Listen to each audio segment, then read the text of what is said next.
Hello, mayong buntag o good morning sa inyong tanan, no? Nalang ko'y gamay nga may istorya ba. Shout out nimo sa idol Batang Hiler na sagdahi lang na idol kanang mga nagbasa imuha kay mga wala na sila masayod sa ilang gipang istorya o ilang gipang buhat.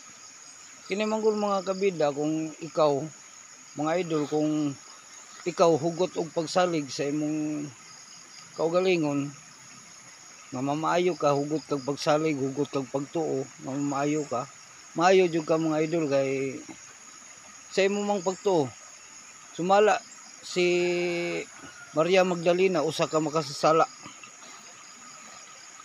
nga naglakaw ang atong Ginoong Hesukristo.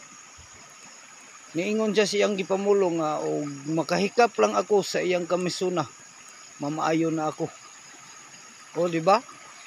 Bisan pagbata ang mo hikap nimo mga idol, mga kabida, maayo jud ka kung hugot og pagsalig nimo ang imong pagtuo. Mao'y makaayo nimo nga bisan pag unsa ka lala sa imong sakit ug hugot jud kag pagsalig og pagtuo nga ikaw mamaayo, bisan pag sa paghikap pa lang dili na kaingon nga unsa pa diha.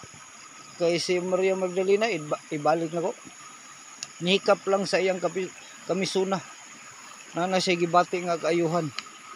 O kanang mga nagbas sa mga inana, wala na sila masayod kung unsay gyud ang tinuod ug unsay gyud ang lintunganay ug unsay gyud ang hinungdan. Mao nang pasagdahay na sila mga idol kay mao gyud na ilang maistorya nga ang tao manggod dinhi sa ibabaw sa kalibutan dili na to mahalikayan ang kasina, kaligot-got og mga pagdumot. Mao nang usa sa atong kaugalingon nga wala tay mahimong kaayuhan kay tungod sa kasina, kaligot-got og pagdumot.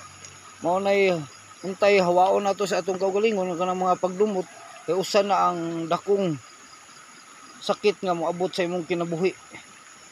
Gibawal na ang mga pagdumot tanan mahimo.